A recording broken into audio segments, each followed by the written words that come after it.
Chapter 3. There was music from my neighbor's house through the summer nights. In his blue gardens, men and girls came and went like moths among the whisperings and the champagne and the stars.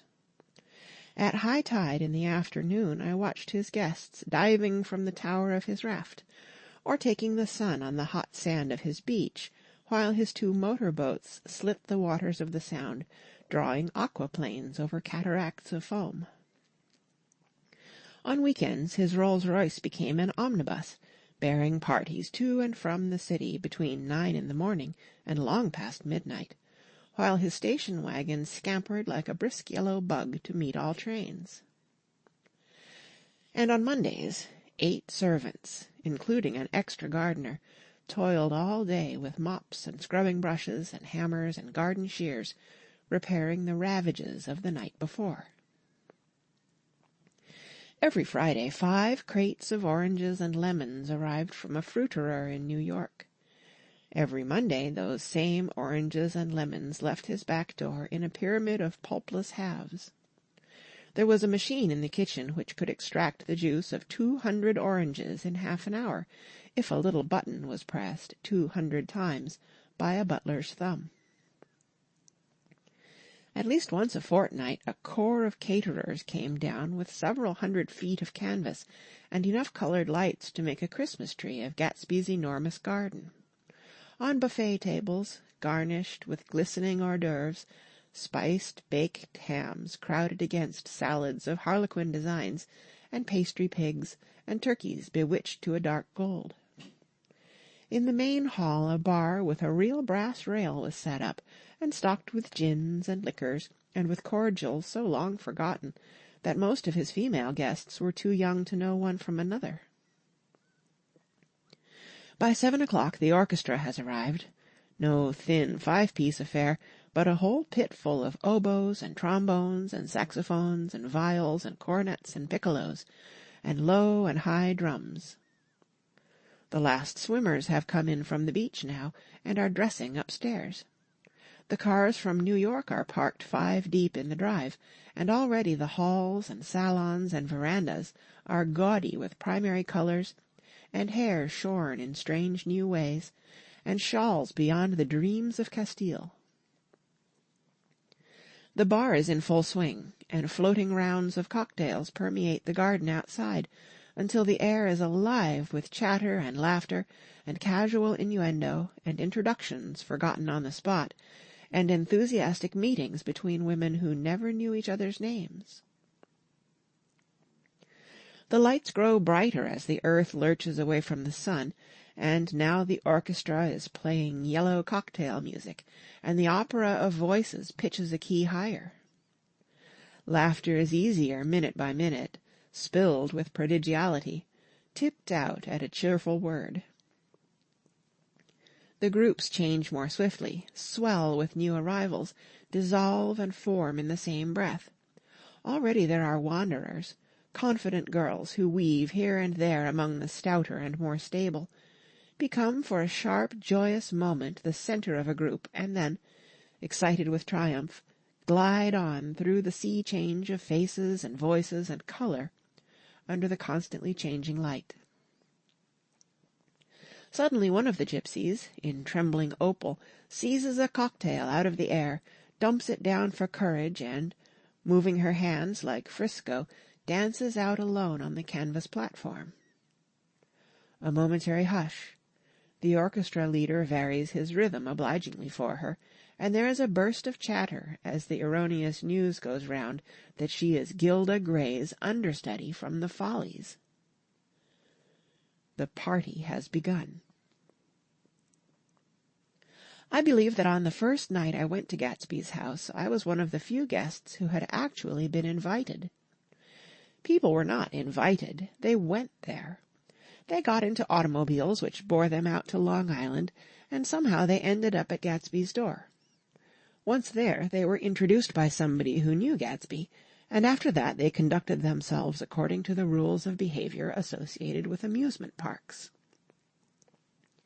Sometimes they came and went without having met Gatsby at all, came for the party with a simplicity of heart that was its own ticket of admission. I had actually been invited. A chauffeur in a uniform of robin's egg blue crossed my lawn early that Saturday morning with a surprisingly formal note from his employer. The honor would be entirely Gatsby's, it said, if I would attend his little party that night. He had seen me several times, and had intended to call on me long before, but a peculiar combination of circumstances had prevented it. Signed, J. Gatsby, in a majestic hand.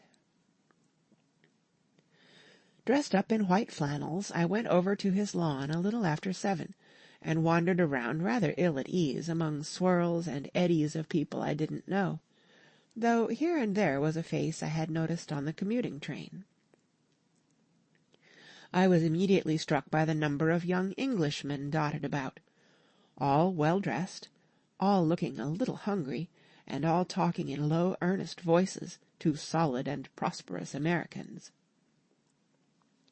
I was sure that they were selling something, bonds or insurance or automobiles.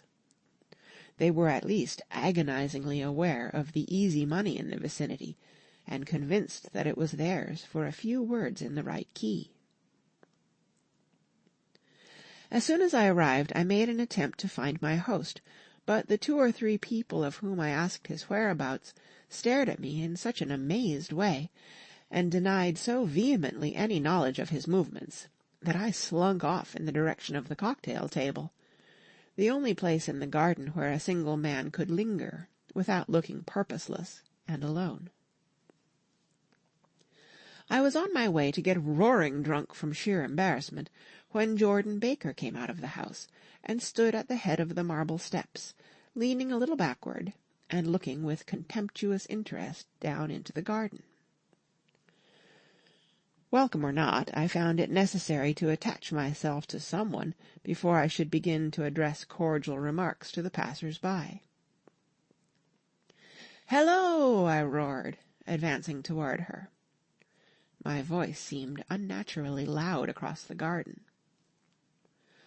"I thought you might be here," she responded absently as I came up.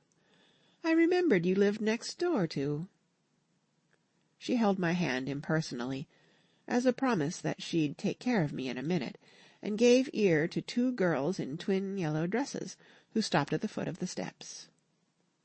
"Hello!" they cried together. "Sorry you didn't win." That was for the golf tournament. She had lost in the finals the week before. "You don't know who we are," said one of the girls in yellow, "but we met you here about a month ago." "You've dyed your hair since then," remarked Jordan, and I started, but the girls had moved casually on, and her remark was addressed to the premature moon, produced like the supper, no doubt, out of a caterer's basket. With Jordan's slender golden arm resting in mine, we descended the steps and sauntered about the garden. A tray of cocktails floated at us through the twilight, and we sat down at a table with the 2 girls in yellow and 3 men, each one introduced to us as Mr. Mumble. "Do you come to these parties often?" inquired Jordan of the girl beside her. "The last one was the one I met you at," answered the girl, in an alert, confident voice. She turned to her companion. "Wasn't it for you, Lucille?" It was for Lucille, too. "I like to come," Lucille said. "I never care what I do, so I always have a good time. When I was here last, I tore my gown on a chair, and he asked me my name and address. Inside of a week, I got a package from Crorier's with a new evening gown in it." "Did you keep it?" asked Jordan. "Sure I did. I was going to wear it tonight, but it was too big in the bust and had to be altered. It was gas blue with lavender beads. $265. "There's something funny about a fellow that'll do a thing like that," said the other girl eagerly. "He doesn't want any trouble with anybody." "Who doesn't?" I inquired. "Gatsby. Somebody told me." The 2 girls and Jordan leaned together confidentially. Somebody told me they thought he killed a man once." A thrill passed over all of us. The three Mr. Mumbles bent forward and listened eagerly. "I don't think it's so much that," argued Lucille skeptically. "It's more that he was a German spy during the war." One of the men nodded in confirmation. "I heard that from a man who knew all about him, grew up with him in Germany," he assured us positively. "Oh, no," said the first girl. "It couldn't be that, because he was in the American army during the war." As our credulity switched back to her, she leaned forward with enthusiasm. "You look at him sometimes when he thinks nobody's looking at him. I'll bet he killed a man." She narrowed her eyes and shivered. Lucille shivered. We all turned and looked around for Gatsby. It was testimony to the romantic speculation he inspired that there were whispers about him from those who found little that it was necessary to whisper. The first supper, there would be another one after midnight, was now being served, and Jordan invited me to join her own party, who were spread around a table on the other side of the garden. There were 3 married couples, and Jordan's escort, a persistent undergraduate, given to violent innuendo, and obviously under the impression that sooner or later Jordan was going to yield him up her person to a greater or lesser degree. Instead of rambling, this party had preserved a dignified homogeneity, and assumed to itself the function of representing the staid nobility of the countryside. East Egg condescending to West Egg, and carefully on guard against its spectroscopic gaiety. "Let's get out," whispered Jordan, after a somehow wasteful and inappropriate half-hour. "This is much too polite for me." We got up, and she explained that we were going to find the host. I had never met him, she said, and it was making me uneasy. The undergraduate nodded in a cynical, melancholy way. The bar where we glanced first was crowded, but Gatsby was not there. She couldn't find him from the top of the steps, and he wasn't on the veranda. On a chance we tried an important-looking door, and walked into a high Gothic library, panelled with carved English oak, and probably transported complete from some ruin overseas. A stout, middle-aged man with enormous owl-eyed spectacles was sitting somewhat drunk on the edge of a great table, staring with unsteady concentration at the shelves of books. As we entered, he wheeled excitedly around and examined Jordan from head to foot. "What do you think?" he demanded impetuously. "About what?" He waved his hand toward the bookshelves. "About that. As a matter of fact, you needn't bother to ascertain. I ascertained. They're real." "The books?" He nodded. "Absolutely real. Have pages and everything. I thought they'd be a nice durable cardboard. Matter of fact, they're absolutely real. Pages and... Here, let me show you." Taking our skepticism for granted, he rushed to the bookcases, and returned with Volume 1 of the Stoddard Lectures. "See," he cried triumphantly, "it's a bona fide piece of printed matter. It fooled me. This fellow's a regular Belasco. It's a triumph. What thoroughness! What realism! Knew when to stop, too. Didn't cut the pages. But what do you want? What do you expect?" He snatched the book from me and replaced it hastily on its shelf, muttering that if one brick was removed, the whole library was liable to collapse. "Who brought you?" he demanded. "Or did you just come? I was brought. Most people were brought." Jordan looked at him alertly, cheerfully, without answering. "I was brought by a woman named Roosevelt," he continued. "Mrs. Claude Roosevelt. Do you know her? I met her somewhere last night. I've been drunk for about a week now, and I thought it might sober me up to sit in a library." "Has it?" A little bit, I think. I can't tell yet. I've only been here an hour. Did I tell you about the books? They're real. You told us. We shook hands with him gravely and went back outdoors. There was dancing now on the canvas in the garden. Old men pushing young girls backward in eternal, graceless circles, superior couples holding each other tortuously, fashionably, and keeping in the corners, and a great number of single girls dancing individualistically or relieving the orchestra for a moment of the burden of the banjo or the traps. By midnight the hilarity had increased. A celebrated tenor had sung in Italian, and a notorious contralto had sung in jazz, and between the numbers people were doing stunts all over the garden, while happy, vacuous bursts of laughter rose toward the summer sky. A pair of stage twins, who turned out to be the girls in yellow, did a baby act in costume, and champagne was served in glasses bigger than finger bowls. The moon had risen higher, and floating in the Sound was a triangle of silver scales, trembling a little to the stiff, tinny drip of the banjos on the lawn. I was still with Jordan Baker.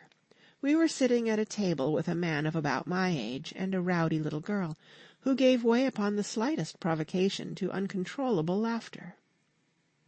I was enjoying myself now. I had taken 2 finger bowls of champagne, and the scene had changed before my eyes into something significant, elemental, and profound.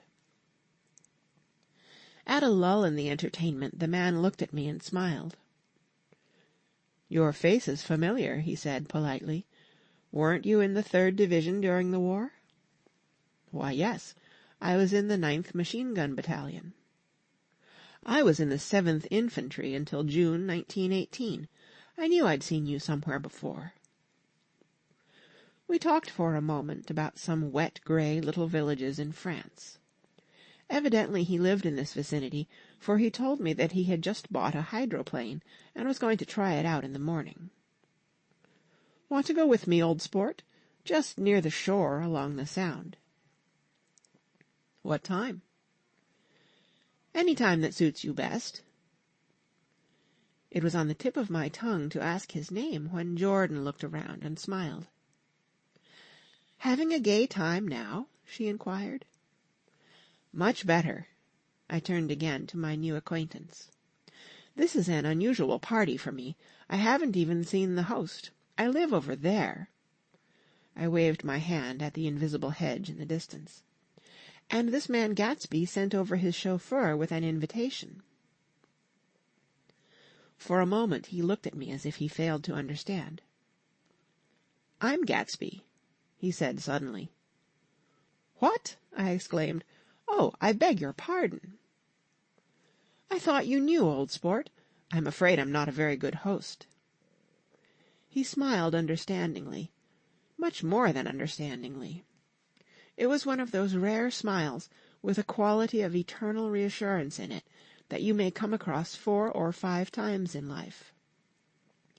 It faced, or seemed to face, the whole external world for an instant, and then concentrated on you with an irresistible prejudice in your favor.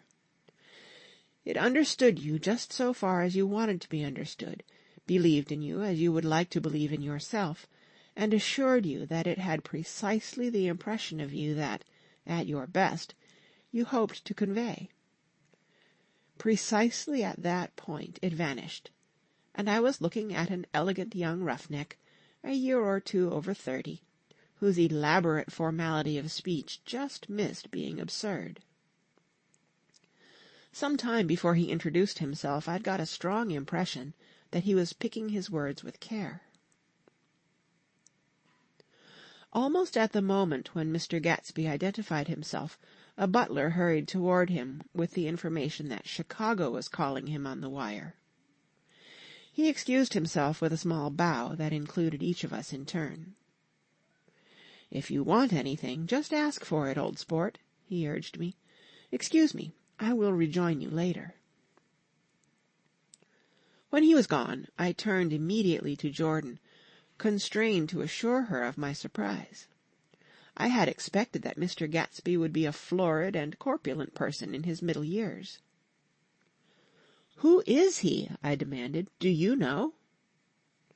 "He's just a man named Gatsby." "Where's he from, I mean, and what does he do?" "Now you're started on the subject," she answered with a wan smile. "Well, he told me once he was an Oxford man." A dim background started to take shape behind him, but at her next remark it faded away. "However, I don't believe it." "Why not?" "I don't know," she insisted. "I just don't think he went there." Something in her tone reminded me of the other girls. "I think he killed a man," and had the effect of stimulating my curiosity. I would have accepted without question the information that Gatsby sprang from the swamps of Louisiana or from the Lower East Side of New York. That was comprehensible. But young men didn't, at least in my provincial inexperience I believe they didn't, drift coolly out of nowhere and buy a palace on Long Island Sound.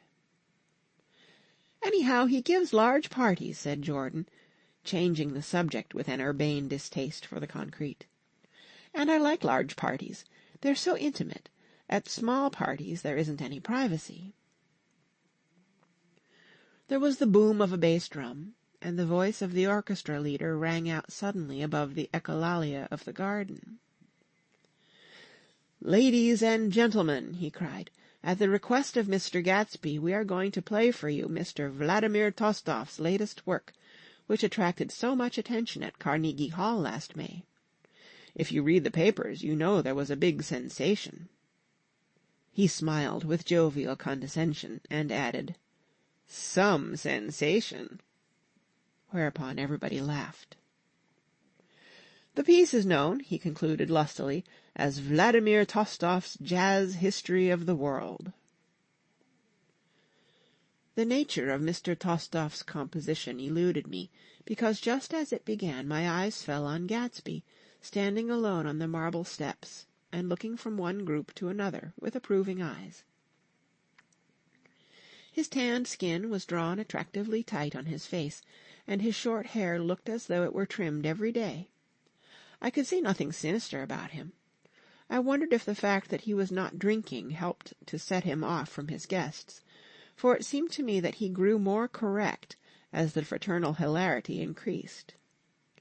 When the jazz history of the world was over, girls were putting their heads on men's shoulders in a puppyish convivial way. Girls were swooning backward playfully into men's arms, even into groups, knowing that someone would arrest their falls. But no one swooned backward on Gatsby, and no French bob touched Gatsby's shoulder, and no singing quartets were formed with Gatsby's head for one link. "I beg your pardon." Gatsby's butler was suddenly standing beside us. "Miss Baker," he inquired, "I beg your pardon, but Mr. Gatsby would like to speak to you alone." "With me?" she exclaimed in surprise. "Yes, madam." She got up slowly, raising her eyebrows at me in astonishment, and followed the butler toward the house.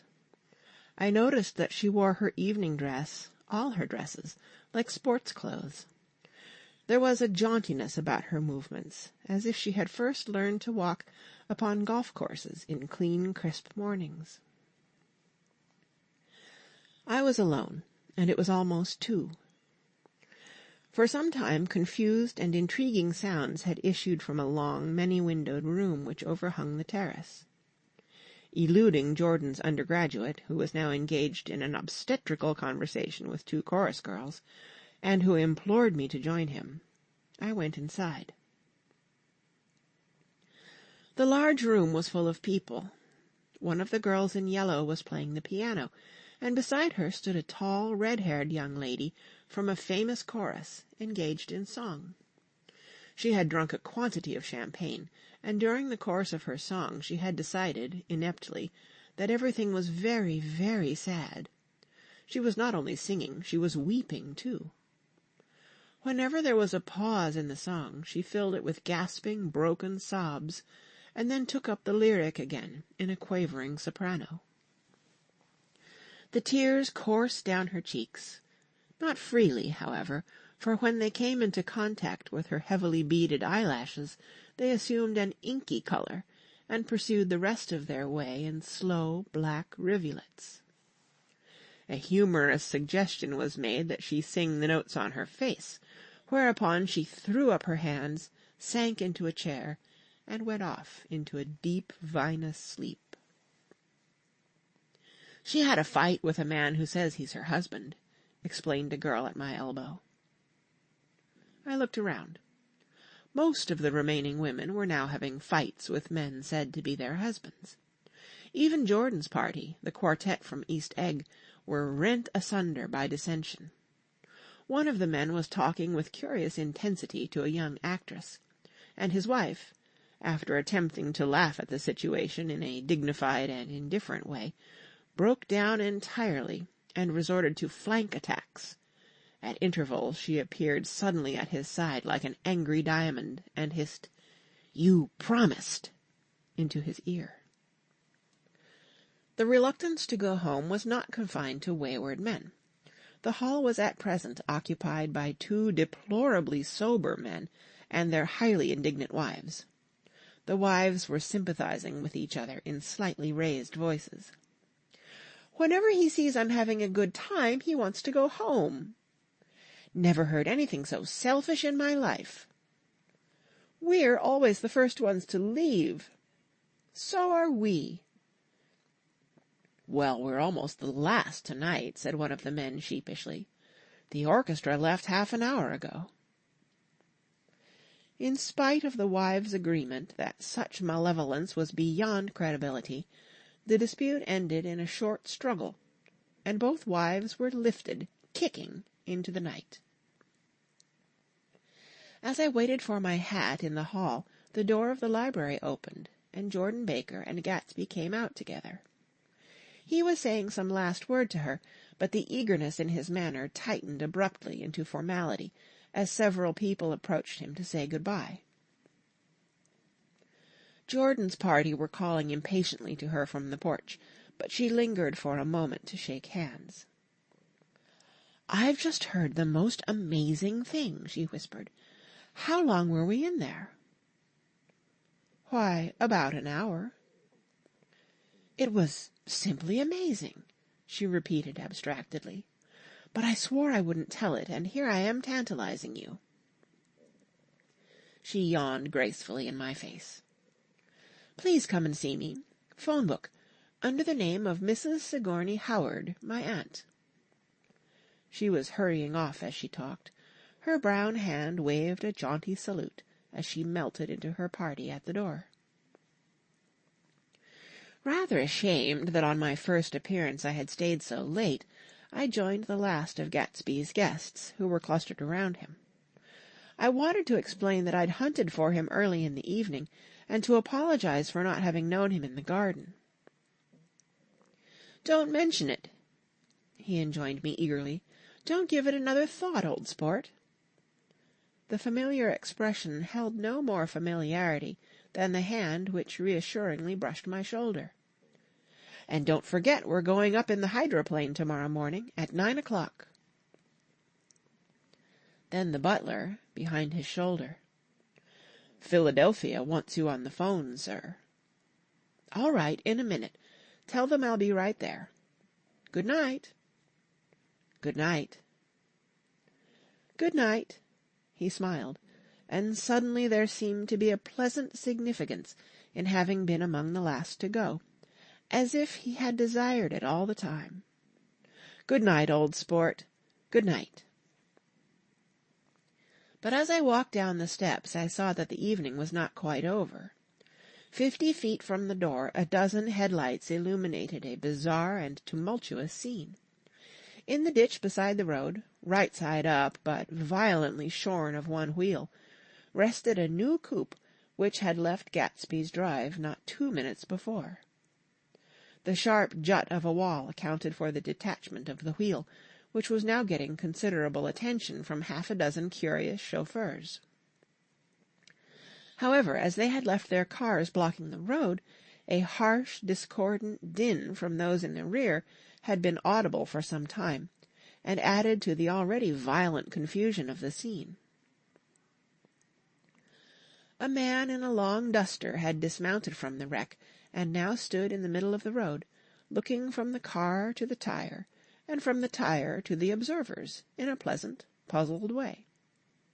"See," he explained, "it went in the ditch." The fact was infinitely astonishing to him, and I recognized first the unusual quality of wonder, and then the man. It was the late patron of Gatsby's library. "How did it happen?" He shrugged his shoulders. "I know nothing whatever about mechanics," he said decisively. "But how did it happen? Did you run into the wall?" "Don't ask me," said Owl Eyes, washing his hands of the whole matter. "I know very little about driving, next to nothing. It happened, and that's all I know." "Well, if you're a poor driver, you oughtn't to try driving at night." "But I wasn't even trying," he explained indignantly. "I wasn't even trying." An awed hush fell upon the bystanders. "Do you want to commit suicide? You're lucky it was just a wheel, a bad driver, and not even trying." "You don't understand," explained the criminal. "I wasn't driving. There's another man in the car." The shock that followed this declaration found voice in a sustained "Ah!" as the door of the coupe swung slowly open. The crowd, it was now a crowd, stepped back involuntarily, and when the door had opened wide, there was a ghostly pause. Then, very gradually, part by part, a pale, dangling individual stepped out of the wreck, pawing tentatively at the ground with a large, uncertain dancing shoe. Blinded by the glare of the headlights and confused by the incessant groaning of the horns, the apparition stood swaying for a moment before he perceived the man in the duster. "What's the matter?" he inquired calmly. "Did we run out of gas?" "Look!" Half a dozen fingers pointed at the amputated wheel. He stared at it for a moment, and then looked upward, as though he suspected that it had dropped from the sky. "It came off," someone explained. He nodded. "At first I didn't notice we'd stopped." A pause. Then, taking a long breath and straightening his shoulders, he remarked in a determined voice, "Wonder if tell me where there's a gasoline station." At least a dozen men, some of them little better off than he was, explained to him that wheel and car were no longer joined by any physical bond. "Back out," he suggested after a moment. "Put her in reverse." "But the wheel's off." He hesitated. "No harm in trying," he said. The caterwauling horns had reached a crescendo, and I turned away and cut across the lawn toward home. I glanced back once. A wafer of a moon was shining over Gatsby's house, making the night fine as before, and surviving the laughter and the sound of his still glowing garden. A sudden emptiness seemed to flow now from the windows and the great doors, endowing with complete isolation the figure of the host, who stood on the porch, his hand up in a formal gesture of farewell. Reading over what I have written so far, I see I have given the impression that the events of 3 nights several weeks apart were all that absorbed me. On the contrary, they were merely casual events in a crowded summer, and until much later they absorbed me infinitely less than my personal affairs. Most of the time I worked. In the early morning the sun threw my shadow westward as I hurried down the white chasms of lower New York to the Probity Trust. I knew the other clerks and young bond salesmen by their first names, and lunched with them in dark, crowded restaurants on little pig sausages and mashed potatoes and coffee. I even had a short affair with a girl who lived in Jersey City and worked in the accounting department. But her brother began throwing mean looks in my direction, so when she went on her vacation in July, I let it blow quietly away.